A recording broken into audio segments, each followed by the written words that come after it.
calificada que dimos. No sé si pudiera responderme alguna duda, ingeniero. Sí, dime. Estaba revisando la solución que usted nos presentó y para encontrar el perímetro, usted considera, aparte de las distancias de la propia cuenca, creo que la distancia del río, del cauce, No, porque joven. estaba tratando de resolverlo y el perímetro a mí me sale 15, tantos, ingeniero.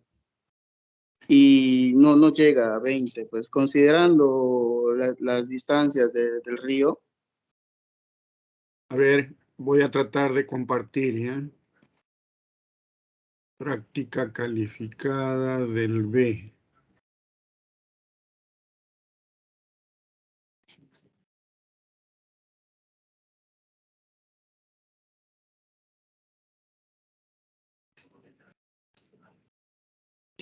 A ver, lo que usted me dice es sobre el perímetro de la cuenca. A ver, para empezar, este es el plano que se les ha dado, ¿verdad?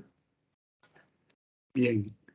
Cuando hablamos de perímetro, vamos a ir al gráfico general que les he dado. Cuando hablamos de perímetro, estamos hablando desde el puente, ¿sí? Si voy por la derecha, voy por las cumbreras, por todas las cumbreras. Muchos han cruzado aquí, en esta parte lo han cruzado. No, han tenido que llegar hasta la cumbrera. Luego, siguiendo esa línea, llegamos a este punto. En este punto hay una línea de cumbrera que penetra, da la vuelta y nuevamente regresan y llegan al puente. Esa es la línea de cumbreras. Si ustedes ven, el río tiene la forma de ese, como les dije la vez pasada, parece un tubo volteado uniendo sus dos puntos. La mayoría ha calculado el círculo, la elipse, pero no han incrementado lo que ingresa, entra y sale. Por eso en esta solución están las dimensiones. ¿Quedó claro, joven? ¿Quedó Ingeniero, claro? gracias. Gracias, ingeniero. Bien. Muchos también Ingeniero, una aclaración buenas más. noches. Sí. Ah, tengo una consulta también respecto al solucionario. Sí, En el dime. tema de la pendiente, no sé si puede ir a la diapositiva donde está la pendiente. No, más Acá arriba. están Ahí los está, valores. Y a ingeniero, en el caso de la diferencia de cotas, se da en metros, pero en el caso de la longitud, está en kilómetros. Sí, Y bueno, 77.11, que es la pendiente, está dividido entre lo que es kilómetros y, no, perdón, lo que es diferencia de cota que está en metros y en kilómetros. Y en la teoría dice que ambos tienen que estar en la misma unidad, ¿no? a ver, Que es joven, si usted ya llevó topografía, debe entender eso. Si yo tengo una pendiente, ya. ¿cuál es la fórmula de la pendiente? Diferencia de Digamos, cota. es la altura por esta longitud, ¿verdad? Sí. Ahora, Sí, ingeniero. y esta altura, la cota, está en metros, esta cota está en metros, esta cota está en metros. Y la longitud, por eso le estoy poniendo también en metros. No, no es que está ingeniero en metros. Ya. A ver, lo que usted me dice es que la pendiente es menor.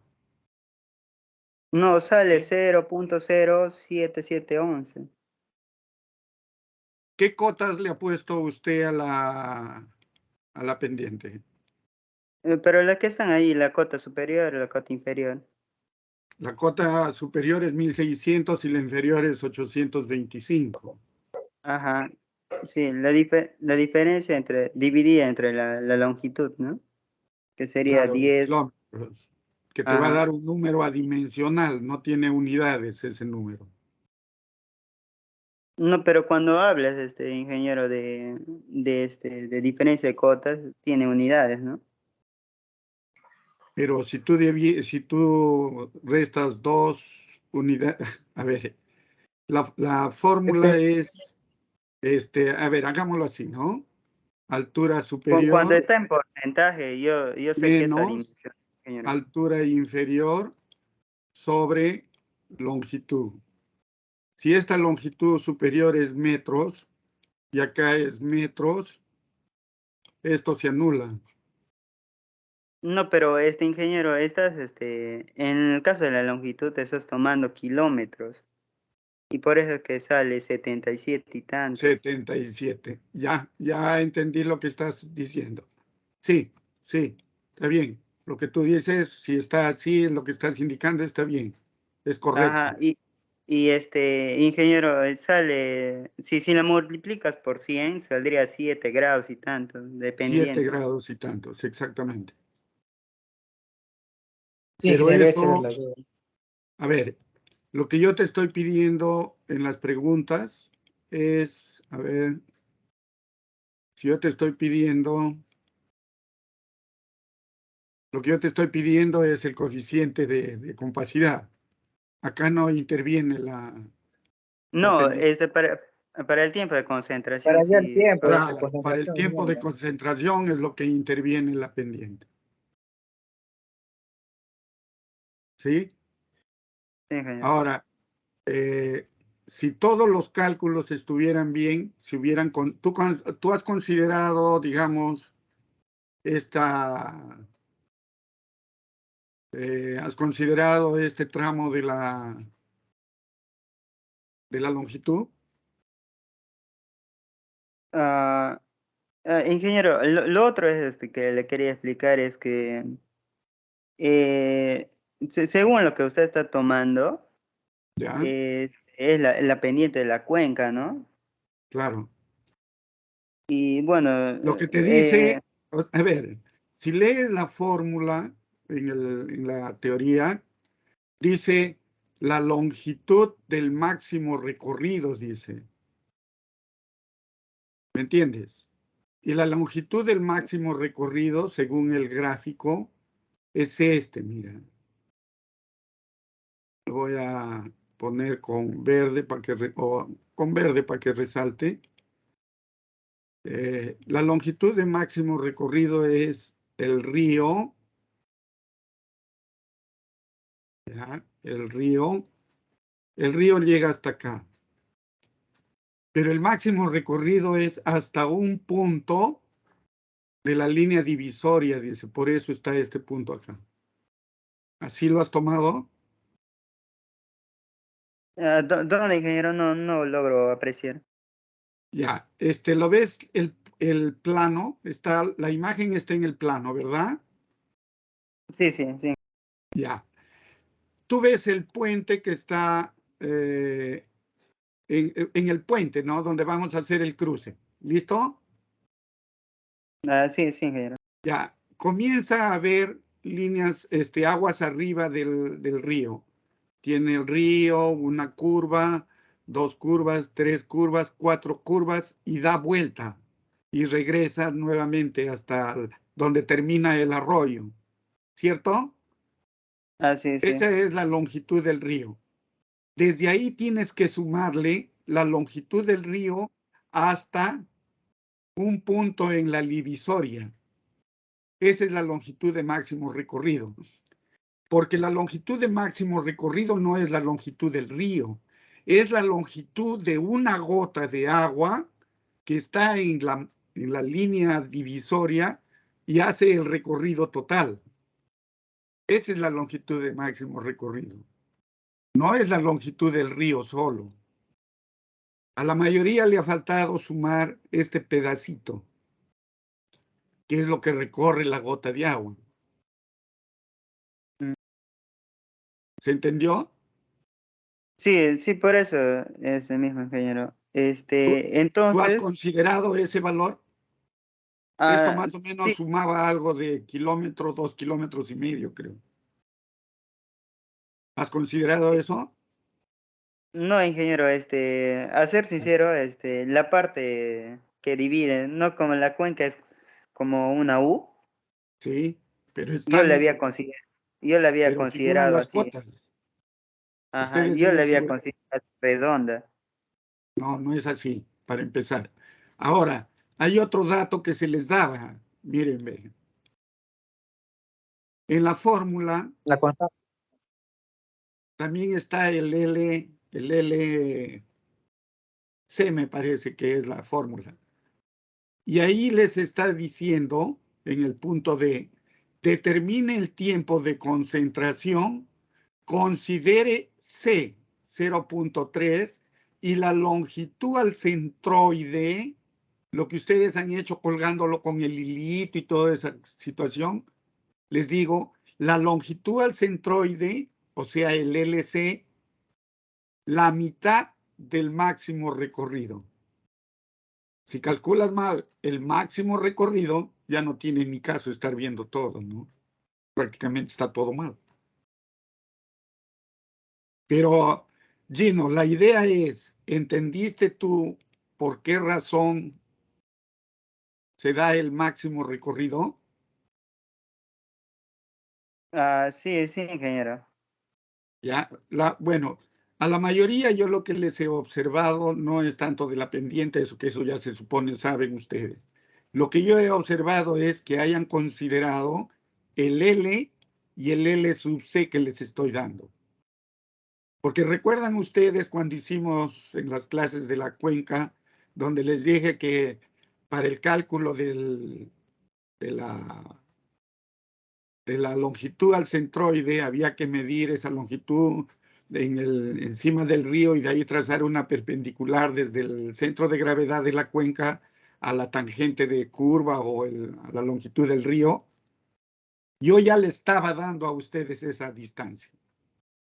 Era la longitud del máximo recorrido. Eso es lo que les he observado, no la pendiente, no les he observado las cotas. Muchos, por ejemplo, no han considerado 825, han considerado 900, me parece. Eso no le he observado. Lo que he observado es que no han calculado las longitudes. Si no calculan las longitudes es porque no han tenido el concepto claro. Más o menos esa era la idea de este examen. ¿Algún reclamo más, Gino? ¿Está claro lo que has observado? En lo que es pendiente ni hablar, está claro. Ahí hay un error, se ha considerado diferentes, digamos, unidades. Diferentes unidades. Sí, pero ustedes no han considerado las longitudes que deberían ser, el L y el LC. ¿Ya? Inclusive, a ver, les explico aquí en el plano. Cuando ustedes trazan la línea de cumbreras, muchos han agarrado y en la esquina superior izquierda no han llegado al cerrito. ¿Ya? No han llegado. Lo han cortado, han pasado. Significa que han recortado longitud. Bien. ¿Alguna pregunta más? ¿Está claro, Gino? Espero que esté claro. ¿Ah? Ah, ingeniero, acerca de la delimitación, bueno, se está revisando ahí bibliografía y bueno, decía que una de las condiciones es que no corte, ¿no? Cierto. Pero otra de ellas es lo deja a criterio. O sea, no quiere decir que esté mal si no lo haya tomado por la parte más alta. En otra bibliografía vi que la parte alta se lo considera cuando hay otra cuenca o la división de intercuencas. Bueno, eso quería acotar, ¿no? Claro, lo que tú dices, puedes hacerlo cuando ya trabajes. y cuando tengas que sustentar ante una entidad. Ahora estás dando un examen de la forma como yo te estoy enseñando. Los criterios que deberías No, aplicar en la solución de tu examen es los criterios que te se han enseñado en clase. Con decirte, uno de los criterios que se puede tomar también es no considerar la pendiente de la cuenca. Algunos lo consideran solo la pendiente del río. Pero son diferentes criterios, que eso ya lo podrás aplicar tú en el momento que tú trabajes y lo sustentes. Pero acá estás dando un por eso. examen bajo los lineamientos de lo que se te ha enseñado.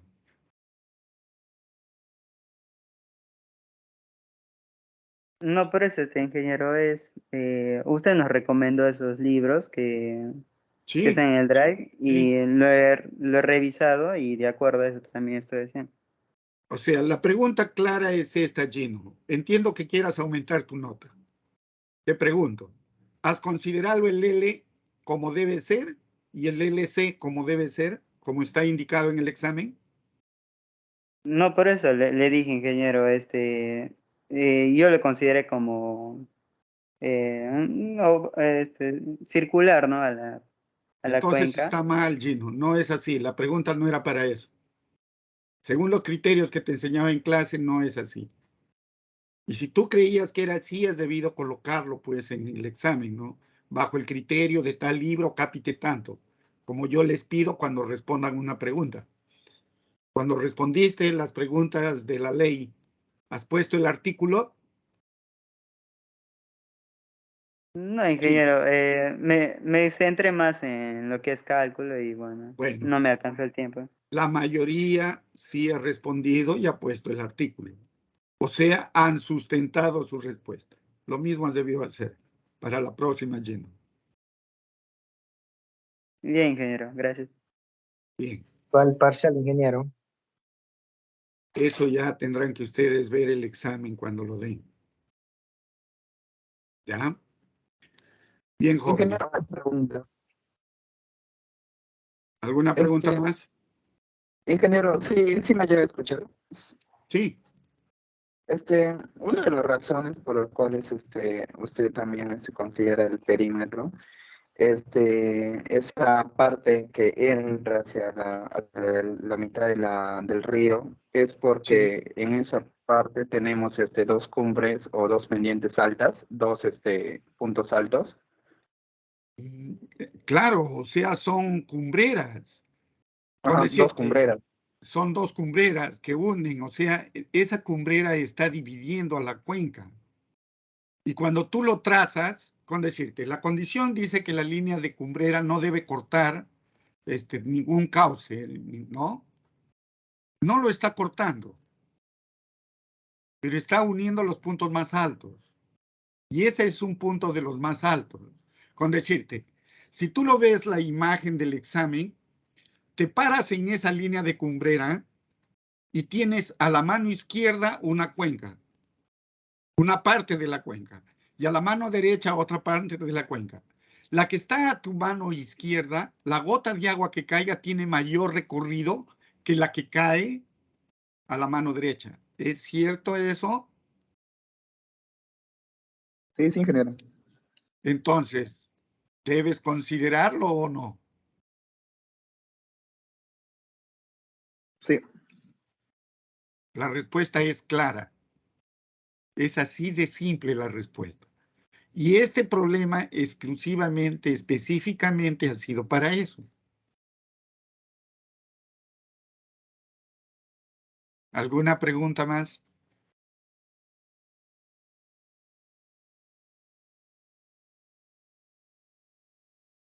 A ver, jóvenes, si no, para continuar con la clase. Todo claro, ingeniero. Bien. Les vuelvo a Similar. repetir, ¿sí? Bien. Les vuelvo a repetir, este examen es una práctica calificada, tiene un peso de 4%, algo así. Deben estudiar para su examen, por favor, para no estar en estos dilemas. ¿Ya? Bien.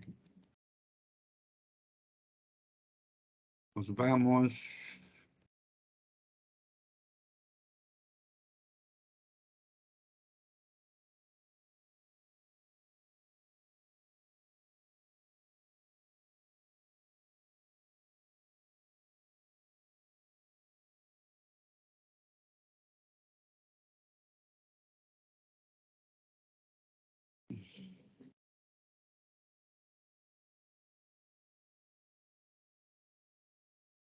Bien, jóvenes.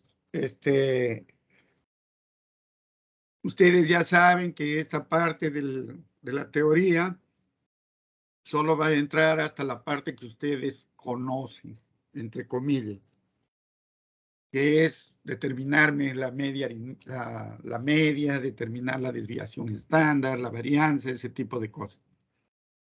Como ya me indicaron en la clase anterior, de que han tenido ciertos contratiempos en lo que es estadística, pero eso no quita que ustedes deben saber eso, determinar esos parámetros.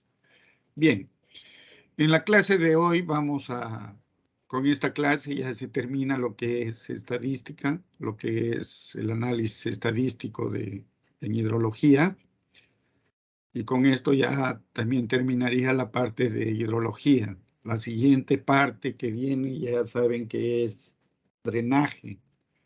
Y drenaje ya es una parte pues un poco más, digamos, práctica, ¿no? Ahí vamos a ver diseños de canales, diseños de alcantarillas, drenes, subdrenes, ¿no? Y hay que tener conocimiento también ya de conceptos de fluidos, de ese tipo de cosas, de mecánica de fluidos, de tuberías, de canales. Hay que saber eso. Bien, con esto ya prácticamente terminaría. Lo que vamos a ver ahora es el análisis estadístico, ¿no? Vamos a ver lo que es la función densidad normal, la función densidad logarítmica normal, que básicamente es que los logaritmos, si en la primera es función densidad normal, los datos se ajustan a una curva normal, y ustedes saben que la curva normal es la curva de Gauss, ¿no? La campana de Gauss. Y la logarítmica normal es que los logaritmos de esos datos se ajustan a una curva normal. Esto es una función de eventos extremos. Cuando hablamos de eventos extremos, estamos hablando, por ejemplo, de precipitaciones máximas, hablando de caudales máximos. Es en ese sentido, ¿no? Los eventos extremos. Luego tenemos las distribuciones teóricas. Las dos distribuciones teóricas que vamos a ver son la de Campbell y la del Pearson 3, ¿no? Que estos son para eventos máximos o extremos, ¿no? Y también hay una de eventos mínimos. Ahora, lo que veamos acá es para darle aplicación directa a lo que nosotros necesitemos. Ya no vamos a estar entrando a definir tal o cual cosa. Eso ya se supone que ya lo conocemos por estadística. ¿Ya? Bien. En lo que es uno de lo que, digamos, en el tratamiento estadístico, lo que nosotros vamos a solucionar, está encaminado, digamos, a resolver dos tipos de problemas. Cuando nos dan un valor y nos piden la probabilidad, ¿no? Y el otro problema es cuando nos dan la probabilidad de determinar el valor. En el primero de los casos es, por ejemplo, qué probabilidad hay que la aportación anual de un río supere los 900 hectómetros cúbicos. ¿Alguien sabe cuántos metros cúbicos es un hectómetro cúbico? Bueno, básicamente es un cubo de 100%, ¿no? 100 por 100 por 100, ¿no? Y creo que un hectómetro cúbico es algo de 1.000.000 de metros cúbicos. Entonces, lo que nos pedirían acá es qué probabilidad hay que el volumen de agua que pasa en una sección determinada de ese río supere los 900 hectómetros cúbicos, ¿no? ya nos están dando un valor y nos piden qué probabilidad habría de superar ese valor, un 10%, un 2%, un 15%. Eso es el primer problema que debemos resolver. Y el otro es, dice, evaluar qué caudal o precipitación superará un determinado porcentaje de año. ¿Qué nos dice? Si nosotros decimos en 15 años, ¿qué caudal del río lo superará? ¿No? De 15, de 5, de 10, ¿no? Hasta 15 años. ¿Cuánto los va a superar? ¿No? Entonces nos están pidiendo el valor. Luego, dice, usaremos dos tipos de datos que requieren distinto tratamiento. Son los valores medios y los valores extremos. Cuando hablamos de valores medios, ¿no? De una serie de años, dispondremos del caudal o precipitación, pero los valores medios de cada año. ¿Recuerdan en las clases anteriores cuando hablábamos de valores medios? De toda la serie de datos le sacábamos su promedio, ¿no? Y ese es más o menos el valor medio de cada uno de los años. Se supone que cuando nosotros adquirimos la información de precipitación, caudales, nos dan, de acuerdo a lo que nosotros requiramos, nos pueden dar por mes, ¿no? Nos darán 12 datos por año. Si pedimos por día, nos darán 365 datos por año y así de esa forma. Cuando nos dicen valores medios es porque son los promedios de cada año, ¿no? Pero cuando hablamos de valores extremos, ya estamos hablando del día más caluroso de todo el año o el caudal más grande de todo el año, ¿no? Esos son los valores extremos. Y cada uno de esos tiene su forma de tratar. Otro de los puntos que debemos diferenciar bien es lo que es población y lo que es muestra. Cuando ustedes determinan, ¿no? Los parámetros de la población, son muy diferentes a los parámetros de la muestra. La razón es que nosotros cuando tomamos la muestra se supone que es una pequeña parte de la población que también tiene las características de la población, pero no es la población. Entonces, cuando nosotros tomamos la muestra, una de las condiciones es que sea representativa, es decir, que refleje lo que existe en el total de la población. Si bien es cierto, su tratamiento es un poco, digamos, similar, pero las fórmulas que aplicamos, porque nosotros básicamente vamos a aplicar formas, son diferentes. Entonces hay que diferenciar bien cuál es la población y cuál es la muestra. ¿Ya? Luego veamos un pequeño experimento. Nosotros nos encargan y nos dicen, bueno, vamos a tener que hacer unas mediciones de la altura de las personas en una ciudad. Entonces nosotros hacemos y tomamos 100 personas y les tomamos la medida una a una. Que esa se supone, es una muestra de toda la población de la ciudad. Tomamos 100 personas.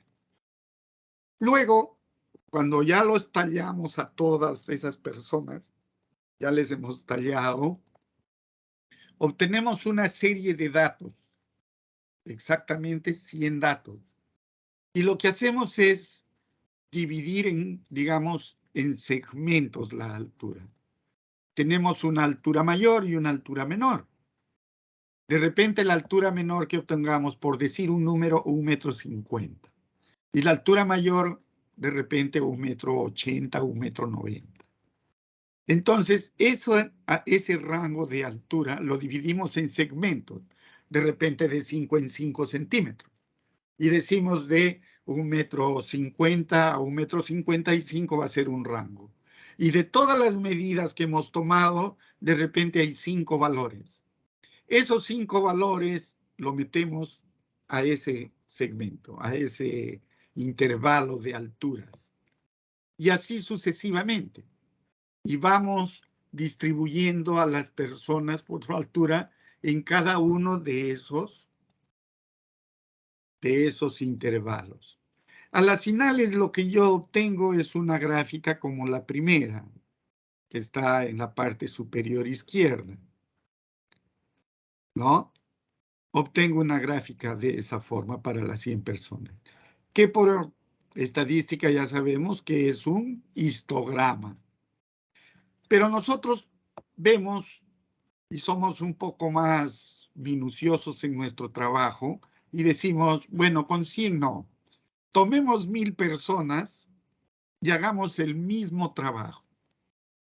Tallarlo a las 1000 personas. O sea, la muestra de la población ya no es 100, es 1000.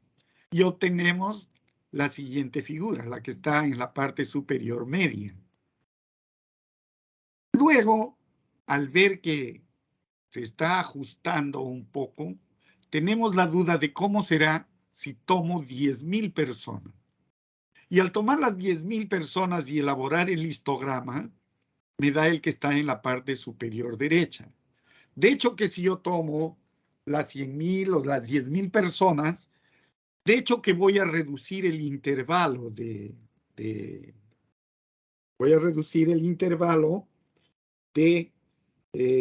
digamos, de alturas. Si antes lo tomaba cada 5 centímetros, de repente con las 10,000 personas, el intervalo va a ser por centímetro. Y la figura que me va a dar, el gráfico que me va a dar es este, el de la parte superior derecha.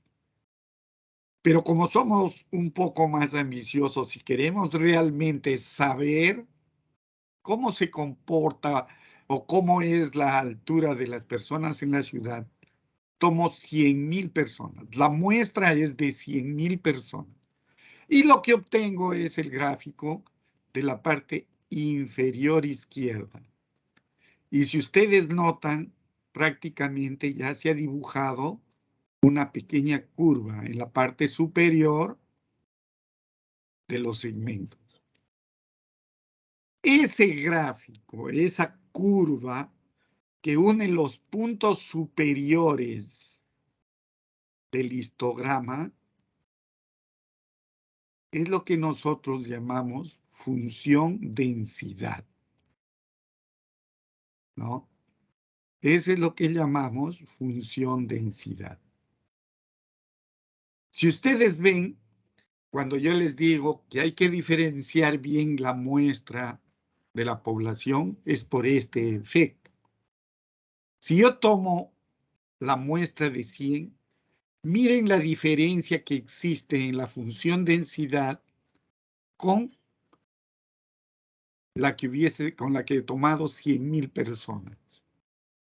Entonces, a medida que la muestra en número se incrementa, se va acercando a la población. Y los parámetros que obtenga de esa muestra van a ser mucho más precisos, van a reflejar mucho mejor el comportamiento de la población. Pucallpa me parece que tiene una población de 250,000, me parece, ¿no? Entonces, una muestra de 100, pues sería algo irrisorio, ¿no? Para hacer un trabajo como este. Pero la idea es esta.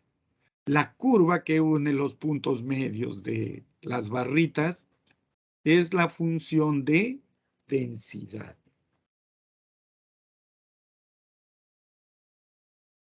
¿Alguna pregunta, por favor?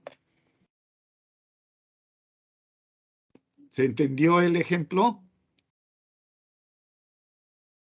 ¿Jóvenes? Sí. Bien. Entonces, lo que hemos hecho básicamente es decir qué persona, ¿no? ¿Qué personas pertenecen a cada uno de estos intervalos, verdad? ¿Cuál persona hemos ido distribuyendo? Cada persona a un intervalo según su altura. Eso es lo que hemos hecho. Bien, entonces, en lo que es la distribución de los datos, en una serie de datos numéricos como caudales anuales de un río, estatura de personas, como el que hemos visto el pequeño ejemplo, los valores intermedios son más frecuentes, mientras que los valores elevados o pequeños son menos frecuentes. ¿Qué es lo que nos dice esto? El promedio de altura en la ciudad de Pucallpa más o menos está entre 1,65 m a 1,70 m, 1,75 m. Lo que me dice es que esas alturas son las que más se repiten. Personas pequeñas de 1,50 m hay poquísimas, pero también hay poquísimas personas de 1,90 m o 1,85 m. Eso es lo que nos está diciendo, que los valores extremos son menos frecuentes, son más difíciles de encontrar, digamos, ¿no? Eso es lo que nos dice. Dice, supongamos que hemos medido la estatura de un gran grupo de personas, lo que ya hemos visto en el pequeño ejemplo, lo hemos separado de 5 en 5 centímetros, y lo que obtenemos es la figura 1, que se llama un histograma, ¿no es cierto? Esto es un histograma, ¿ya?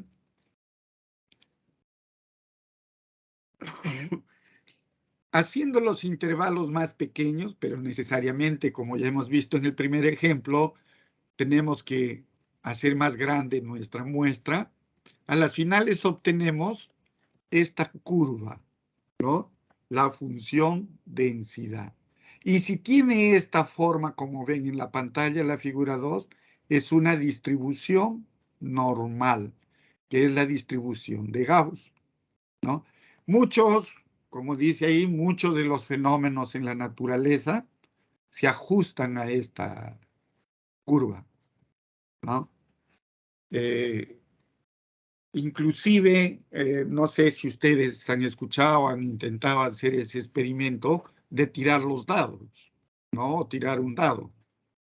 En un dado lo que van a sacar son 6 números, ¿no? Del 1 al 6. Si ustedes hacen la prueba de sacar esos dados, aparentemente esos datos debería darnos de repente los 6 números en 6 tiradas, es decir, el 1, el 2, el 3, el 4, pero no sucede eso, ¿no? Lo que sucede es que alguno de los números se va a repetir más, y el tirar los dados también se ajusta a una curva normal, ¿no? A menos que el dado esté cargado, como le llaman, ¿no? Bueno.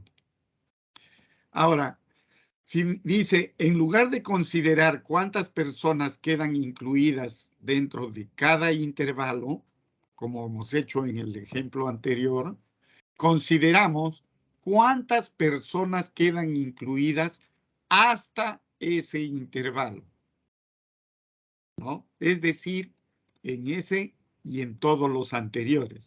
Y lo que obtendríamos sería esta figura 3, para la cual tendríamos que hacer una acumulada, ¿no es cierto?, de los datos. De cada intervalo vamos acumulando y a donde queremos llegar nos diría, ¿no?, cuántas quedan incluidas hasta ese punto. Y obtendríamos este gráfico.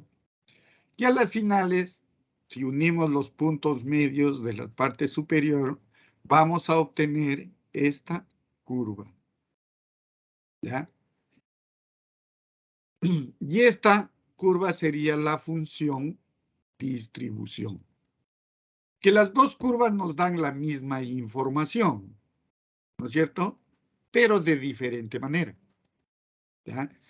Las funciones o las ecuaciones que nos dan la función densidad es la que vemos en la pantalla, y igual al f de x, y la función de distribución ya es una integral definida, ¿no?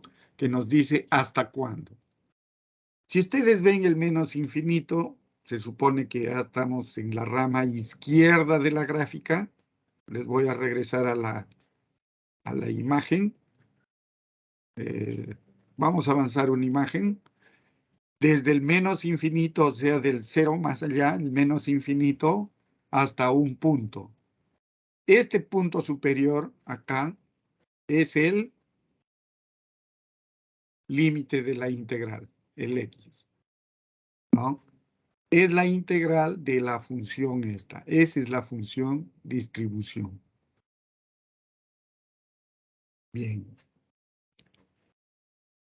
Dice, observemos que la figura 5 compara las dos curvas, la 2 y la 4, haciendo coincidir sus ejes.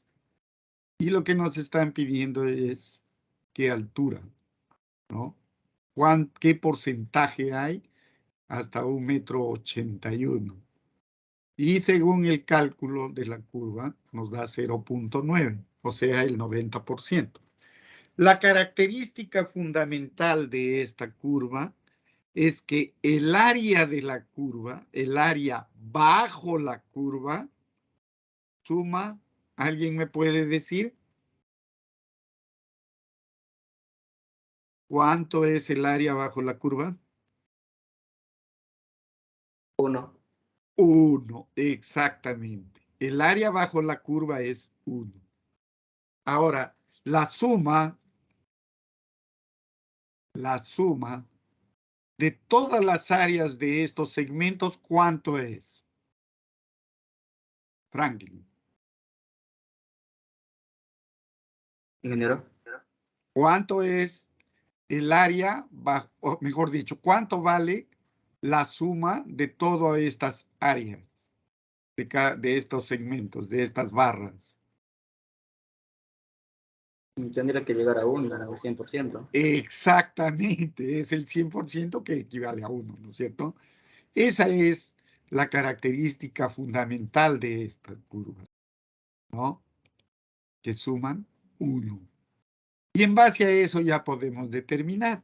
Si yo tengo, por ejemplo, justo a la mitad, significa que para este lado es el 50% a la izquierda y 50% a la derecha, ¿no? Lo divido en dos partes iguales a la mitad, en un cuarto de área, y ya tengo el 25%, ¿no?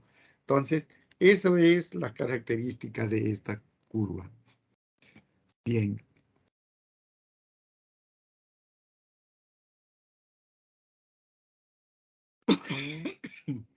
Cuando trabajamos con esa curva acumulada, ¿no? Con lo que es la función distribución, podemos obtener la misma respuesta, pero en una curva que nos presenta la solución de diferente manera, ¿no? Con el acumulado. Pero la respuesta sería lo mismo. En lo que es las notas, está lo que lo estábamos comentando, que el área de todas las barritas del histograma suman 1 y que el área bajo la curva también suma 1, ¿no? Y eso transformado en porcentaje, ya pues, eso es lo que lo utilizamos nosotros para los cálculos que requerimos. La forma de la curva, como les indicaba, la figura 2, 4 y 5 representan la ley normal, que es la función de Gauss, ¿no? La ley de Gauss. Ahora, normal le llaman, bueno, por lo que se supone es encontrar es algo normal, digamos, encontrar una distribución de datos que se ajusta a esta curva, ¿no? Es mucho más difícil, por ejemplo, encontrar curvas, datos que se ajusten a curvas inclinadas o desviadas, ¿no? Por eso le llaman curva normal.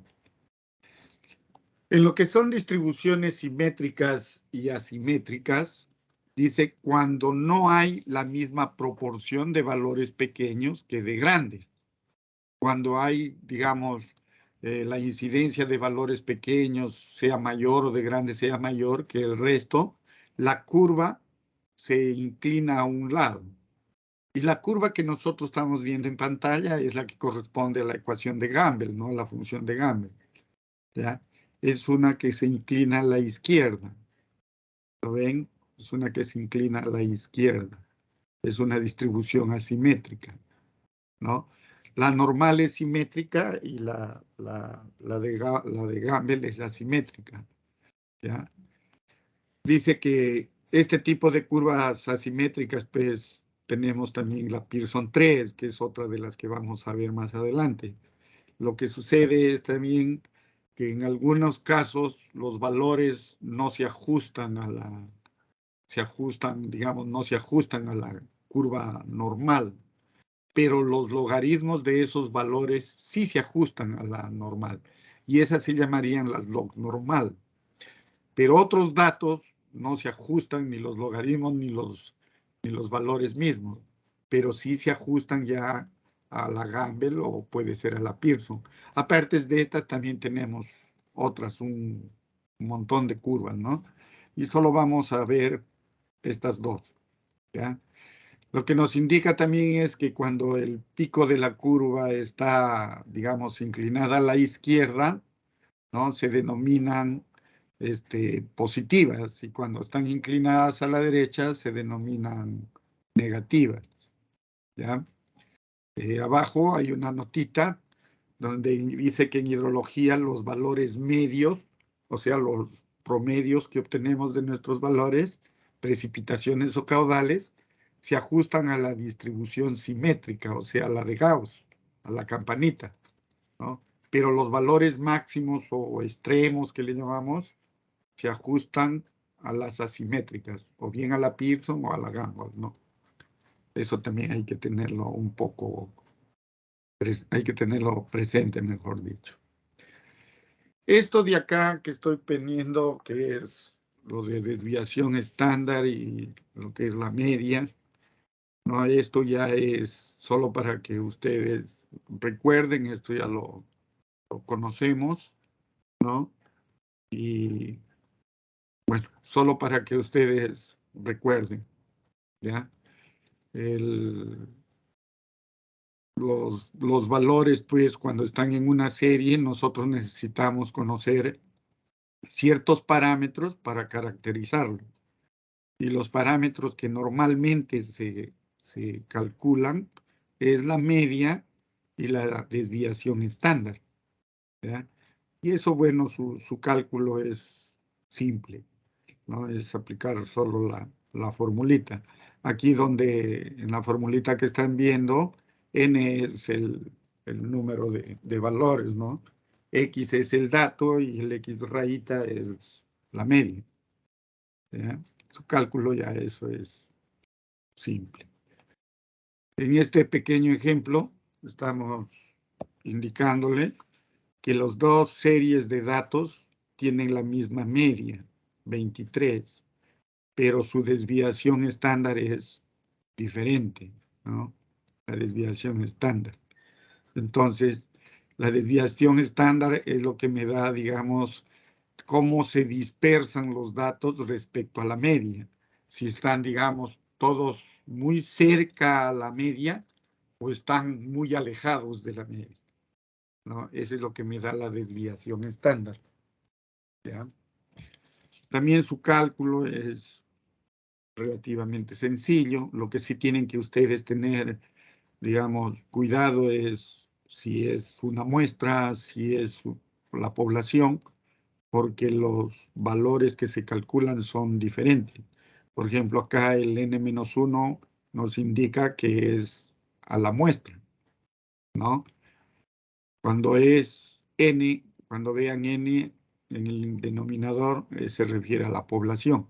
Entonces, por eso en las calculadoras indica n-1, porque es la muestra, ¿no? Cuando ya se quiere trabajar con la población, ya tiene otras consideraciones. Bien. En unas clases anteriores también hemos hablado de la varianza, ¿no?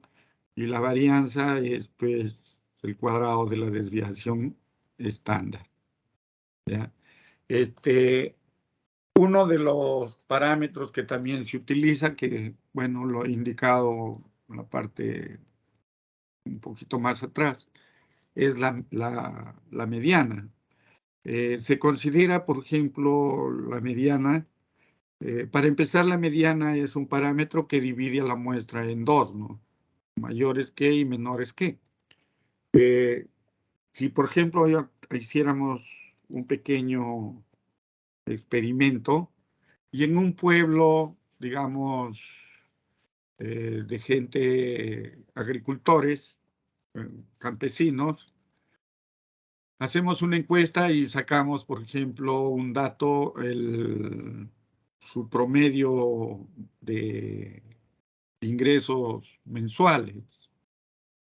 Y lo que vamos a obtener es, pues, que, por decir un número, todos obtienen en promedio 1.000 soles, 1.200 soles mensuales. Entonces, la media de ese pueblo me va a dar en promedio 1.200 soles, porque la población es, digamos, homogénea.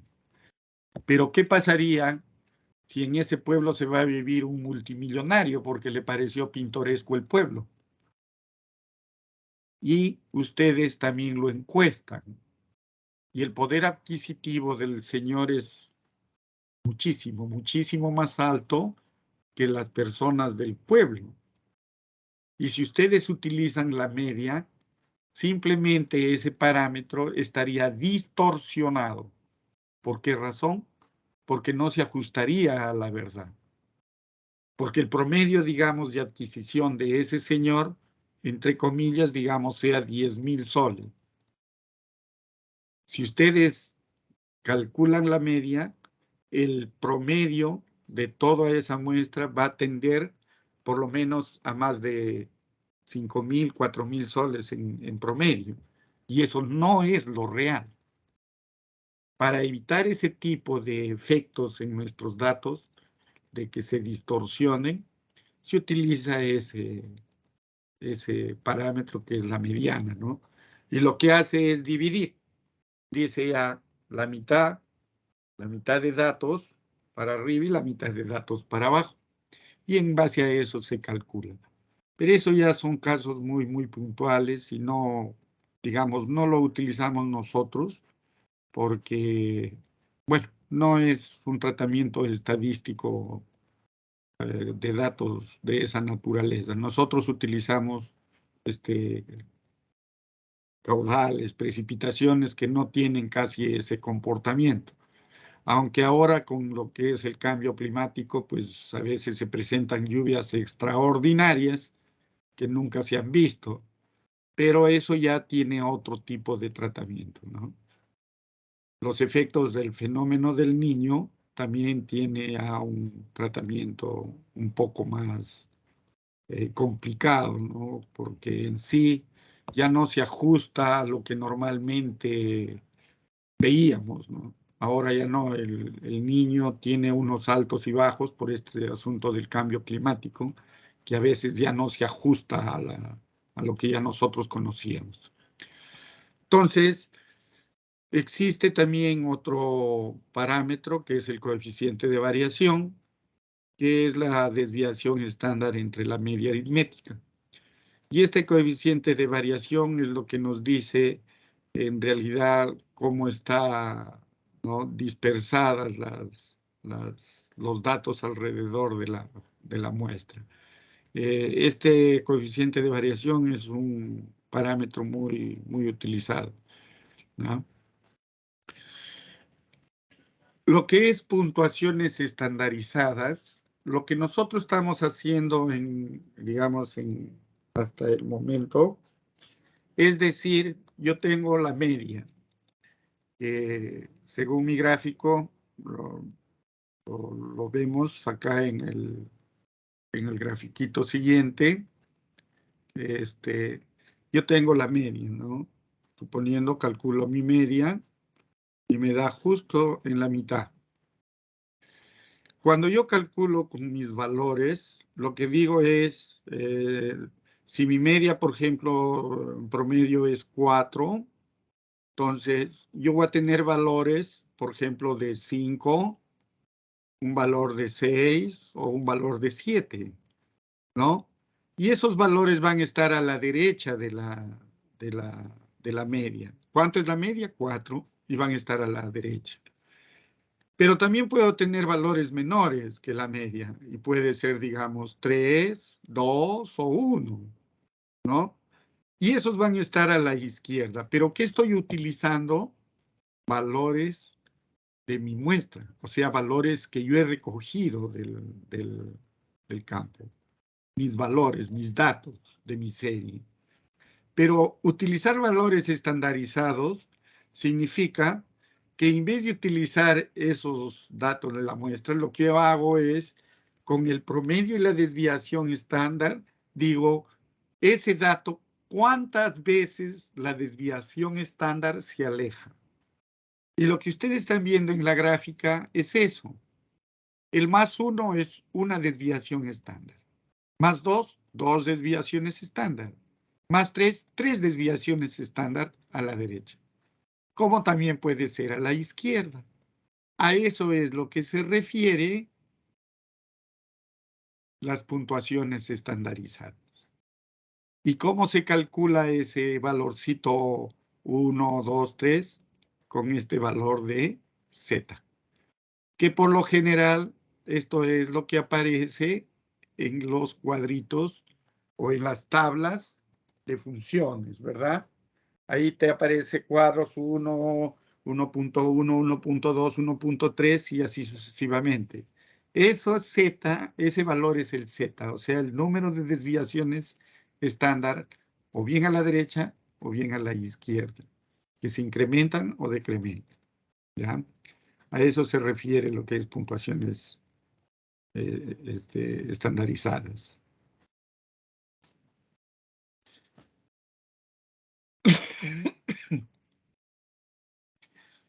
En el cálculo de probabilidades con las leyes de Gauss, que es los valores medios, para valores medios, esta ley de Gauss es lo que es ya la función normal, ¿verdad? Esa es la curva normal. Dice, asumiendo que la serie de caudales se ajusta a las leyes de Gauss, se puede responder a dos tipos de preguntas. Esto ya es como un ejemplo. ¿Cuál es la probabilidad de que el caudal supere 40 metros cúbicos por segundo?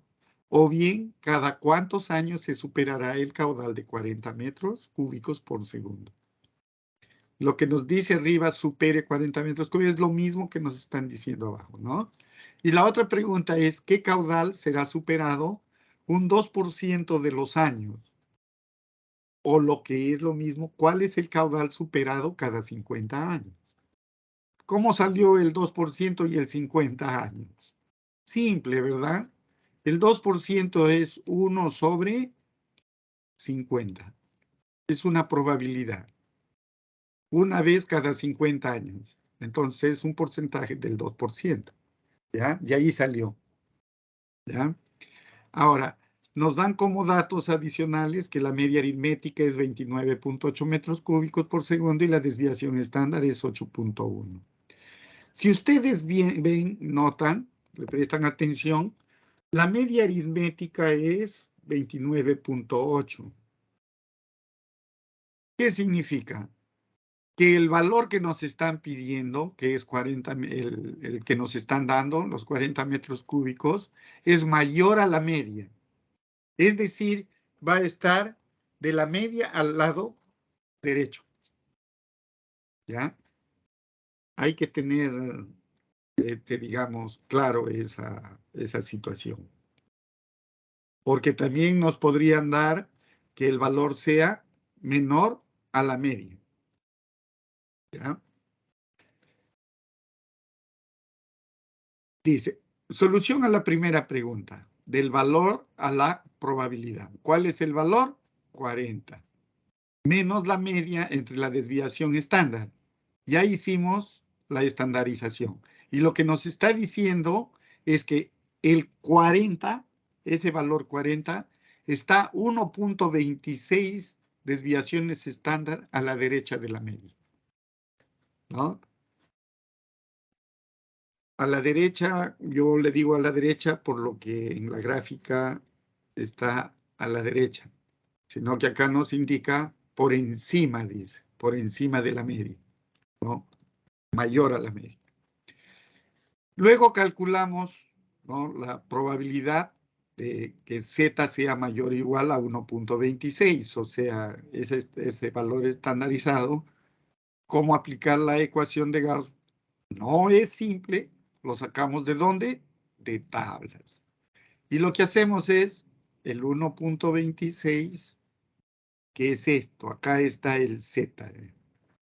Tengo 1.2 y acá el 6, 1.26. ¿Cuál es la probabilidad?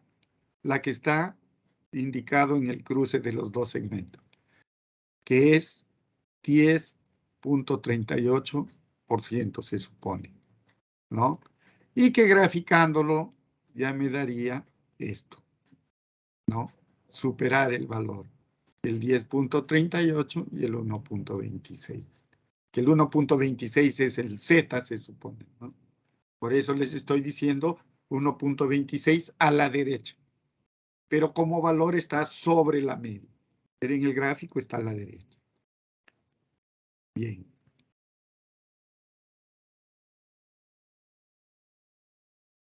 Luego, en la segunda pregunta, ¿no? Se trata de, como dice ahí la diapositiva, es el mismo proceso, pero al revés, ¿no? En sentido contrario, ¿no? Aplicando la tabla, nos juntamos inversamente a lo que se utilizó antes, buscamos dentro de la tabla la probabilidad requerida. Y esa probabilidad es 0.02, ¿no? Y cuando vamos a la tabla, lo que vamos a buscar es este valor que hemos obtenido, ¿no? El 46.4, el 2.05.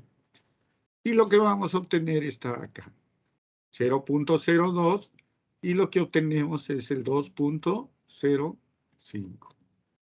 Y respondemos a esa pregunta. Ahora, con los mismas, digamos, con el mismo criterio, podemos hacer cuando la media sea mayor al dato que nos están dando. Por eso acá nos están preguntando, dice, ¿cuál es la probabilidad que el caudal no alcance 15 metros cúbicos por segundo? Pero ¿cuánto es la media? 29.8. Siguiendo el mismo procedimiento y criterio, se llega a la respuesta. Bien. Ahora lo que vamos a ver es la probabilidad y periodo de retorno. ¿Alguna pregunta con lo anterior?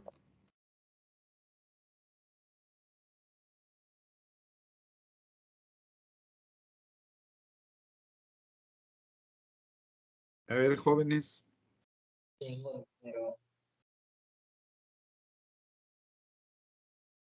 Bueno, si bien es cierto, a ver, dime. Claro. Todo claro.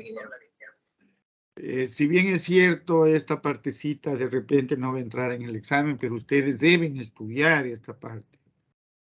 Se supone que estos son conocimientos que ustedes ya deberían tener. Lo que estaríamos haciendo acá es simplemente un repaso de lo que es estadística. Son poquitos puntos los que son realmente de hidrología, ¿no? Pero el tratamiento estadístico ustedes deberían conocerlo ya. ¿Ya? Bien. ¿Qué es probabilidad y qué es periodo de retorno? Dice, cuando el número de eventos sucedido es consistentemente grande, entonces estos eventos sí se someten a alguna ley de probabilidad. La información hidrológica obtenida en una estación meteorológica es independiente y obedece a una distribución de probabilidad. Eso como premisa. Se supone que nosotros cuando obtenemos datos de una estación hidrometeorológica, hidrológica, ¿no? Los datos que recibimos ya le hemos dado un tratamiento, hemos anulado, les hemos quitado los sesgos, los saltos, hemos completado los datos, hemos hecho la extensión de datos si es que lo requiere, y está libre de todo eso. Y podemos trabajar ya con esos datos en lo que a nosotros nos pidan, lo que requerimos, ¿no? A eso se refiere lo que está anterior, lo que ha dicho. Probabilidad. ¿Qué es probabilidad? Probabilidad es el pronóstico de un evento en 100 años. Eso es lo más simple que puede decirse de la probabilidad. En algunos libros encontrarán pues unas 2 páginas por probabilidad. Lo simple es esto, pronóstico de un evento en 100 años. ¿Qué probable es que en 100 años, ¿no?, se dé ese hecho 2 veces? Entonces la probabilidad es el 2%.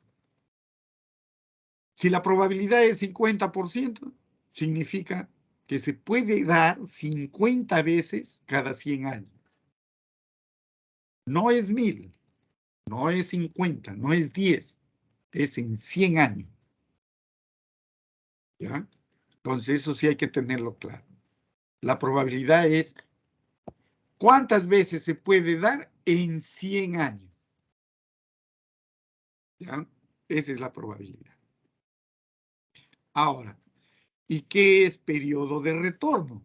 Esos 2 términos están muy, digamos, ligados en nuestro quehacer diario, cuando nosotros diseñamos, ¿no?, el periodo de retorno, el periodo de retorno, la probabilidad, y otro término más que es la vida útil, ¿no?, de la estructura.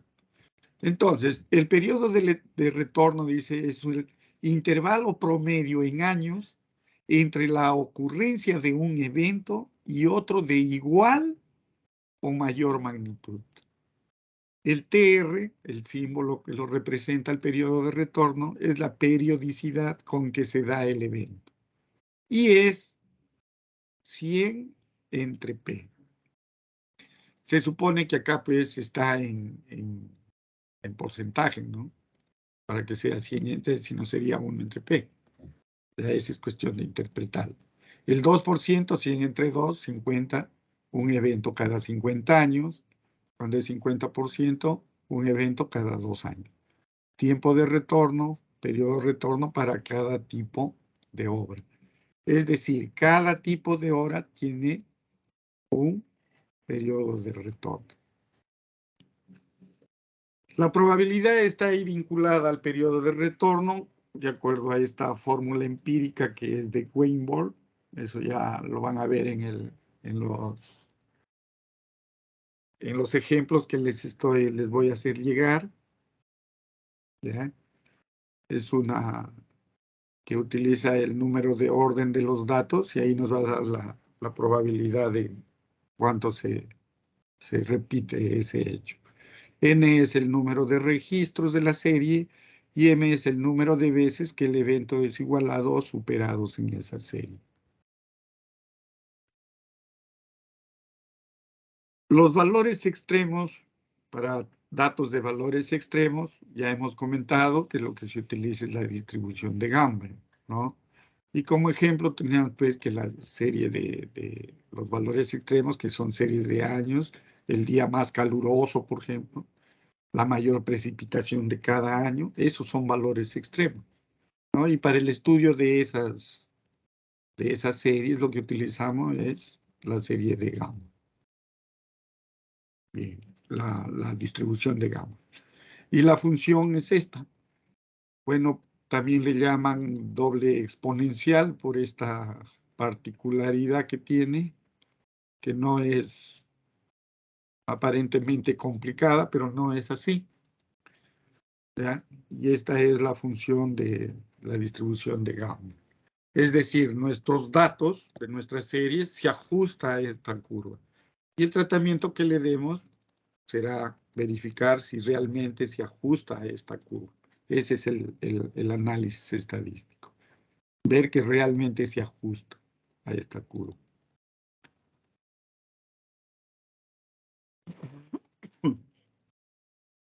Cuando nosotros queremos el caso inverso, mejor dicho, qué caudal o precipitación se producirá cada n años, bueno, de la expresión anterior lo que hacemos es despejarlo.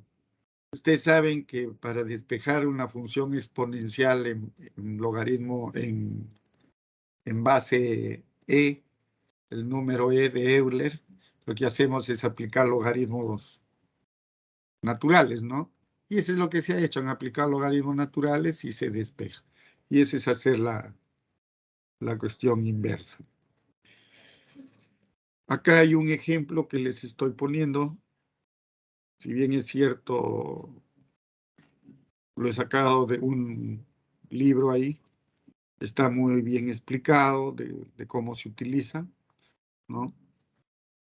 Simplemente para seguir la secuencia.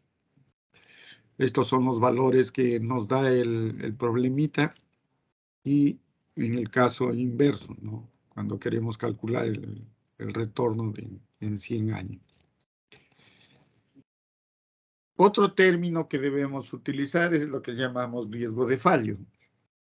Y el riesgo de fallo es, digamos, en términos simples, es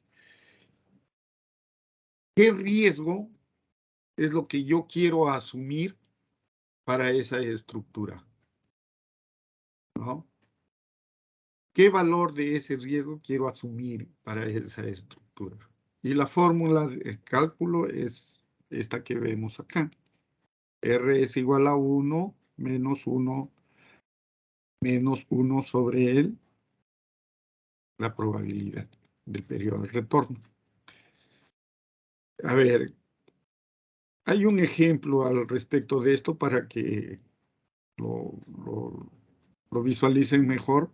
La fórmula, como lo ven ustedes, es simple, n es el número de años. Entonces, explicarlo literalmente es un poco complicado. Mejor es verlo en un ejemplo. ¿Ya? Los valores de periodos de retorno para estructuras, de acuerdo a su vida útil y riesgo admisible, son los que se presentan en esta tabla. Esta tabla me parece que lo he sacado del manual de hidrología del Ministerio de Transportes. Está en eso para diferentes tipos de obra. Me parece que de ahí también le sacaba el ejemplito, ¿ya? Y los riesgos admisibles para las obras de drenaje, ¿no? Los máximos recomendados. Y el riesgo admisible, por ejemplo, es para un puente es el 25%. Hacerlo con un riesgo mayor ya no es recomendable. Si ustedes ven el drenaje de una plataforma a nivel longitudinal, y esto más o menos se refiere a pavimentos, es 40%. Es realmente alto frente al 25% que tomamos en lo que es puentes. Cuando es represas, me parece que es 5% o algo así, ¿ya? Entonces, el riesgo que uno asume para una determinada obra depende de la obra que es. Si un puente cae por efecto de una lluvia o un caudal extraordinario, simplemente pues paralizan todas las actividades porque ya no hay paso, ¿no? Que no es lo mismo que si se deteriorara una vía, ¿no? Si se deteriora la vía, pues se irá por otro camino, ¿no? Pero no un puente, que es el cruce de un cauce. Entonces, en base a eso es lo que se considera. Y lo que es vida útil, creo que alguien de ustedes me preguntó sobre vida útil en clases pasadas. Acá tenemos de algunas estructuras. En puentes, por ejemplo, es de 40 años. En alcantarillas, 15 años cuando la quebrada es, digamos, alejada. Pero si es, por ejemplo, en la ciudad, como tenemos varias, ¿no? Su vida útil debe ser de 25 años. ¿Ya? Entonces, ya son datos que han sido considerados. Estos datos, como les repito, lo he sacado de ese manual de hidrología del Ministerio de Transportes. Acá tengo también un pequeño ejemplo, el que les estaba comentando, ¿no? Dice, se va a construir un canal cuya vida útil es de 75 años. Si el caudal supera el valor correspondiente al periodo de retorno de 100 años, se desbordará. ¿Cuál es la probabilidad de que se produzca un desbordamiento en alguno de los próximos 75 años?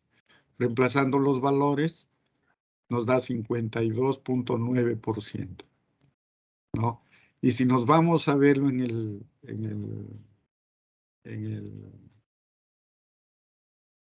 el cuadrito, 52.9. ¿En cuánto? En los próximos 75 años.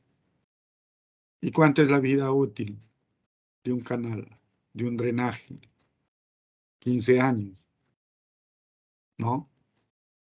Entonces, ya es cuestión del proyectista tomar la decisión de asumir o no asumir tal riesgo, ¿ya? Si bien es cierto, esto está en algunos puntos normado, pero también depende mucho del que proyecta. Luego tenemos ya lo que es la distribución Log-Pearson 3, ¿no? La Pearson tipo 3, su fórmula es la que ven en pantalla, con los valores que tenemos indicados.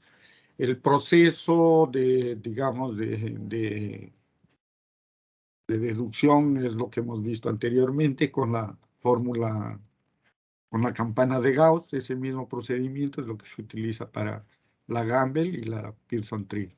Es válida para estas funciones. Nosotros cuando hacemos el ajuste de la serie de datos a alguna de las funciones, sea la Gamble, la normal, la Pearson 3, debemos probar la bondad de ajuste, es decir, ver si realmente se ajustan a esas curvas. Y eso se logra haciéndole una prueba de bondad. Y en las pruebas de bondad tenemos de las dos formas. Una es la chi cuadrado y la otra es la Kolmogorov, la Smirnov. Bueno, la que yo siempre utilizo es esta, ¿no? La de Kolmogorov. La chi cuadrado es una que tiene su tabla. Se aplica esta fórmula que tenemos abajo. Esto de acá son valores absolutos, el máximo del valor absoluto. Ya no son dos rayas inclinadas, es valor absoluto. ¿Ya? Y esto también se calcula en base a una tabla, ¿no? Con valores de alfa, se aplica y sale. Esta tablita creo que ha salido de Aparicio, de la bibliografía.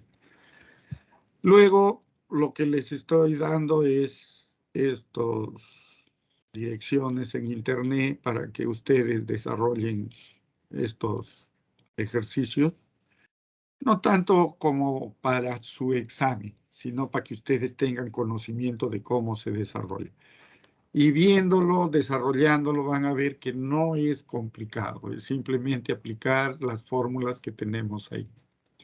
Además de eso, les voy a enviar dos Excel, uno que es del tratamiento de saltos y tendencias, y un Excel donde está la aplicación de del tratamiento de series, de serie de precipitaciones y de caudales, me parece, pero donde se aplica la Gamble, la Pearson, la log normal, unas 3 o 4 funciones teóricas, para que ustedes tengan conocimiento de eso.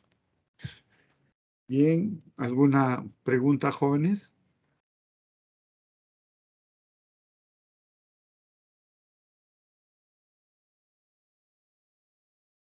Gino,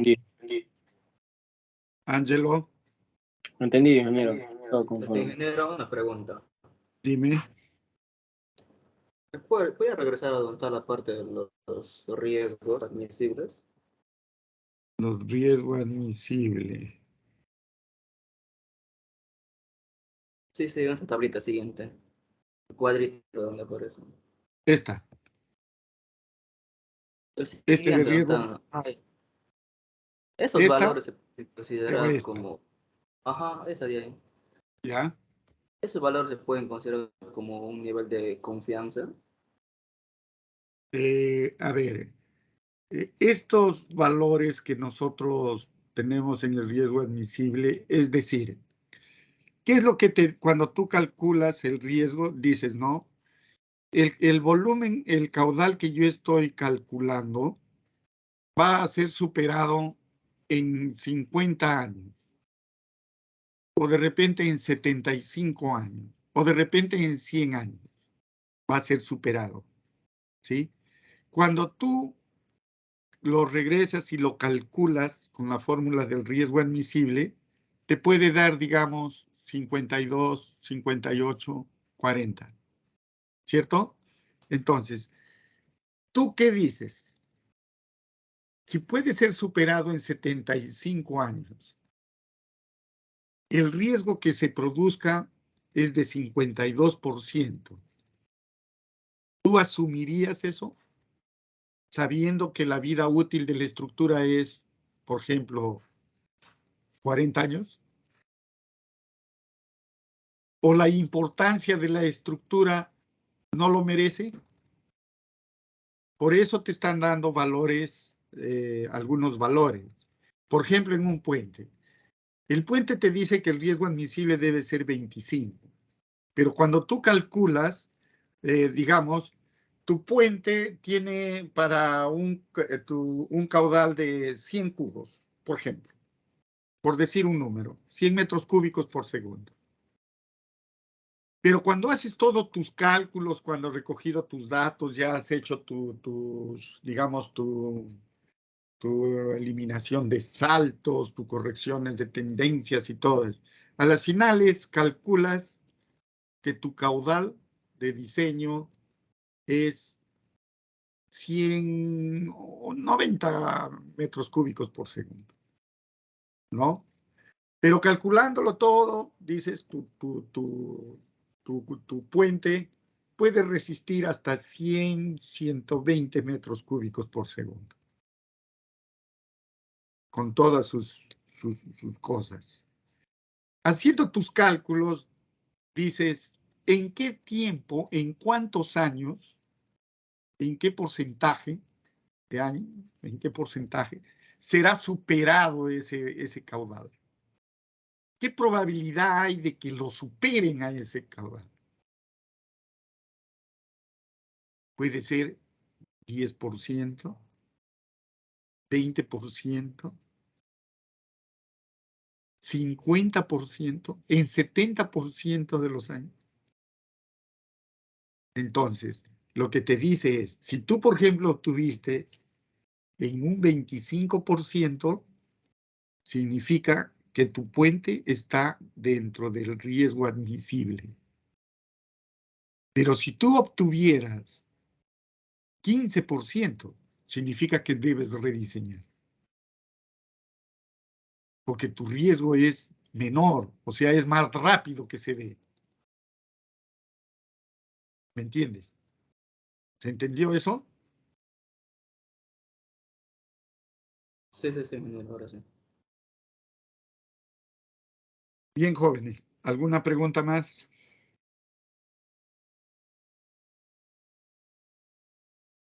En lo que es estadística, en lo que es este tratamiento de datos, la parte teórica, jóvenes, es un poco incomprensible.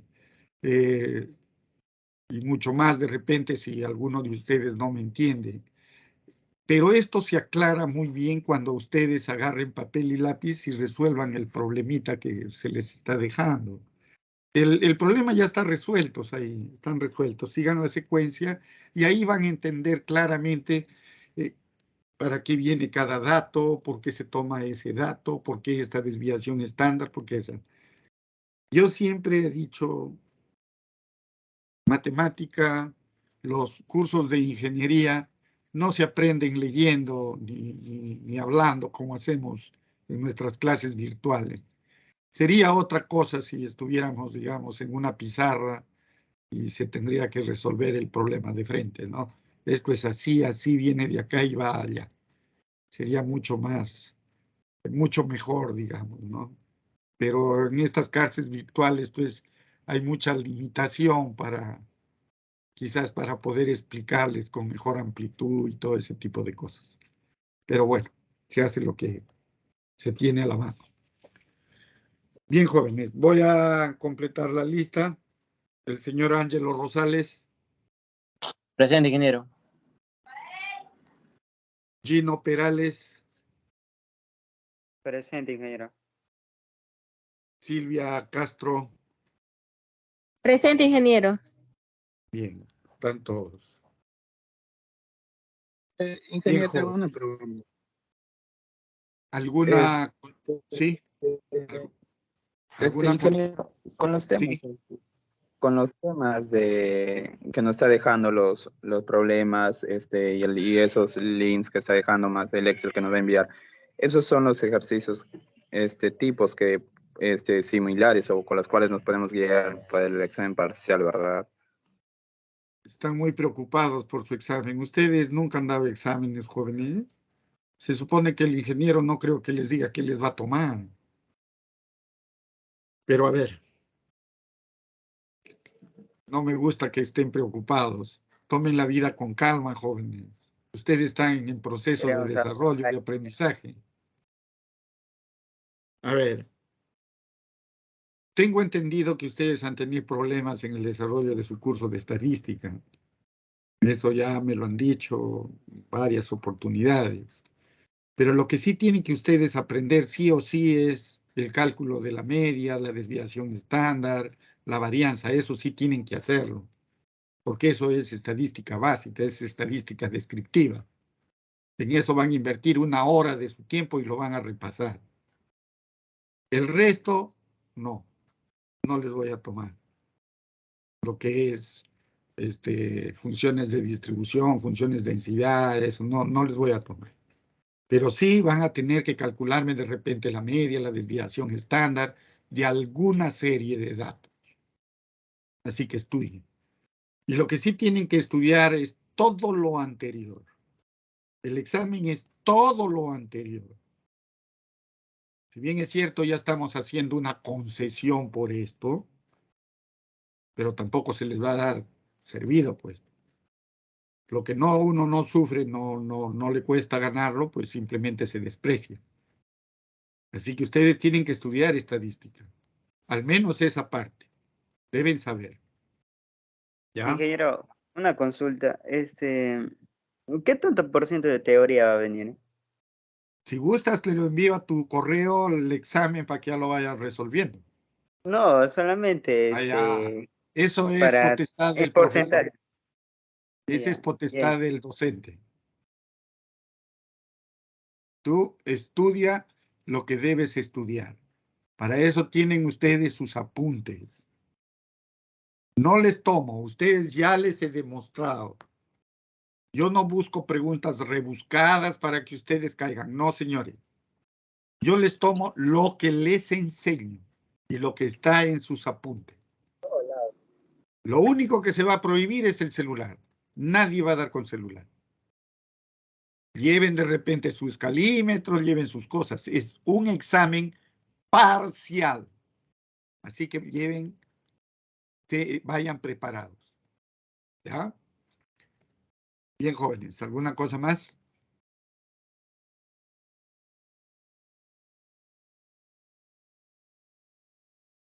Bien, ojalá que no haya paros para que den su examen y empecemos el otro capítulo de la otra unidad del curso que es drenaje.